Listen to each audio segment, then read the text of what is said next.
Hi, Footsoldier, and yes, I do have a problem with PeTA, and this is it. This is a case against.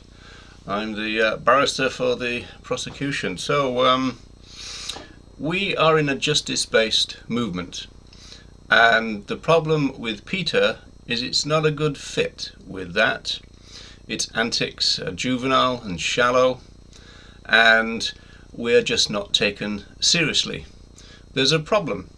We need to forge alliances with other progressive groups. Why?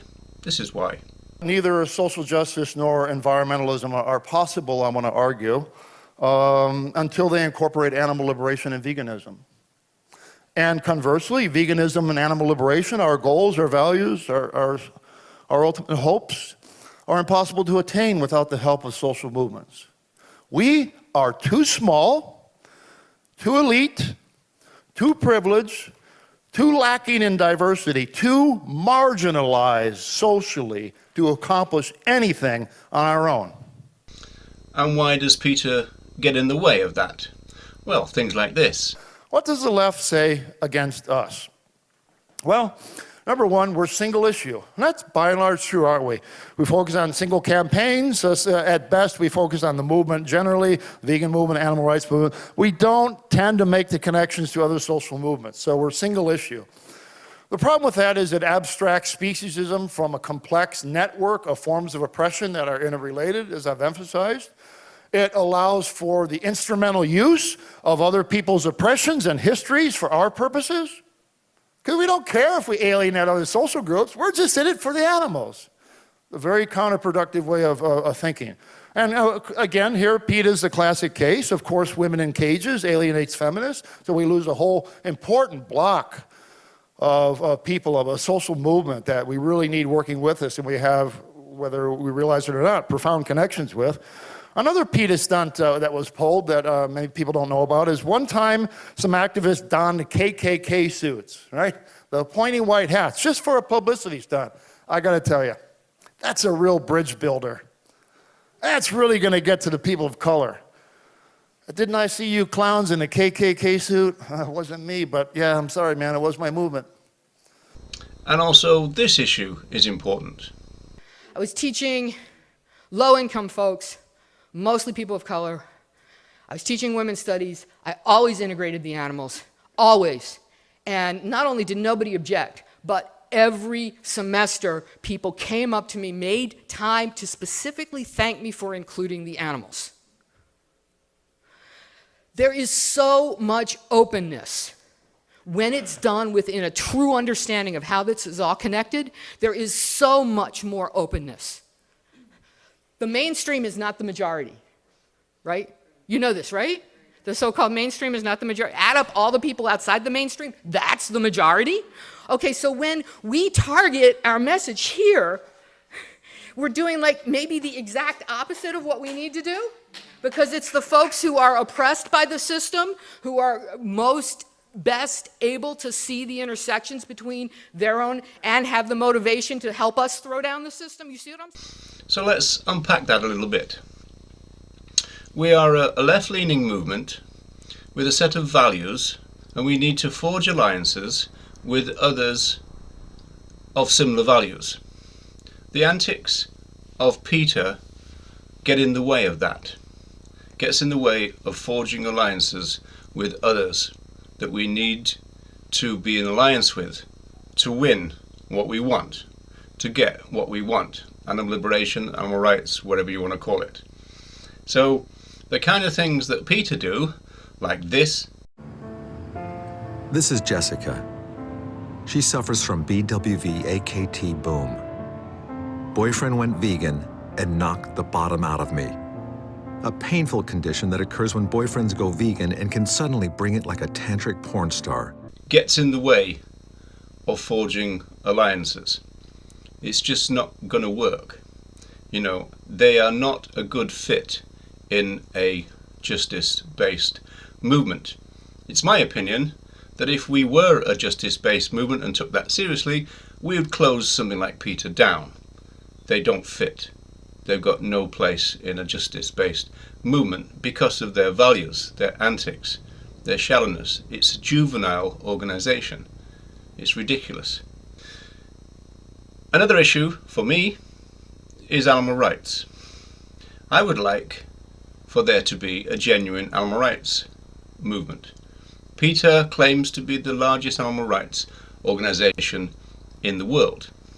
The problem with that is it's not true. It's a lie. In fact, their philosopher of choice is Peter Singer. And Peter Singer is not an animal rights advocate. Who says that? Peter Singer says that. Although people very frequently describe me as an animal rights advocate, as you just did, and that's fine from the point of view of taking a political stance. People will know what side I'm on, where I am. Philosophically, I'm not an animal rights advocate because I don't think that rights is the appropriate terminology to think about the issue. Singer has complained bitterly over the years that he's mistaken as an animal rights person, and he doesn't believe in moral rights. He doesn't believe, as we've seen, that rights are a good basis for a social movement. And yet, if you go to PETA's website, you'll still get the lie.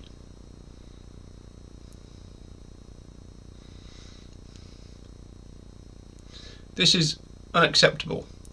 And also, they're lying to their own members, just like they did in relation to some of their welfare campaigns. And of course, we could go through Whole Foods endorsement, Taco Bell endorsement, Temple Grandin being given an award.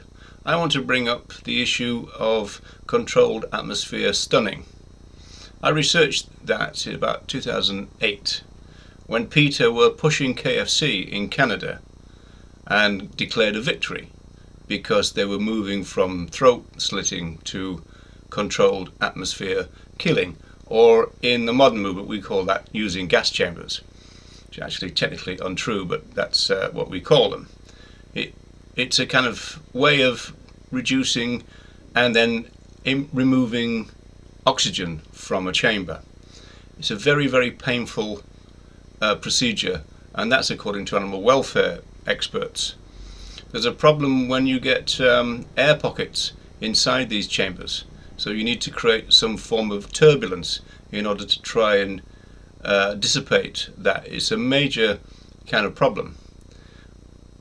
Another lie from PETA, they told their members that this was controlled atmosphere killing. And I've seen lots of advocates saying that these gas chambers kill the other animals who are unfortunately placed inside them. No, the idea is to stun them, because they're still needed in terms of the meat industry, still needed for them to be hoisted up and have their necks cut, because their hearts need to be beating. So that you don't kill them and then try to bleed them out. It doesn't work. You make them unconscious or semi-conscious. And of course, in any system, you've got the problem of between the gas chamber and the knife, how many regain consciousness. So PETA lied to their own members about controlled atmosphere killing. They actually described it as a cruelty-free system. One reason for that, they said, was that human beings don't touch the birds. Well, that might be true to some extent at the slaughter plant side of it. It's not true at the farm side. They're still wrenched off the ground and slammed into transportation cages. They're still subject to all that transportation. What they're really saying is that they're forklift off the trucks at the house of slaughter end and placed into these controlled atmosphere killing systems, which are absolutely horrendous. Even in laboratory situations, they couldn't do it very well. They couldn't kind of perfect this system of trying to knock the animals out to the extent that then they could have their necks cut. So that really is the case against PETA. They're shallow, they're juvenile, they're not justice-based, they'll trample all over rights, they're sexist, they're racist, they're ableist, they lie about animal rights, and they will lie about animal welfare to their own members. You know, they're not a good fit in our movement. the case against PeTA.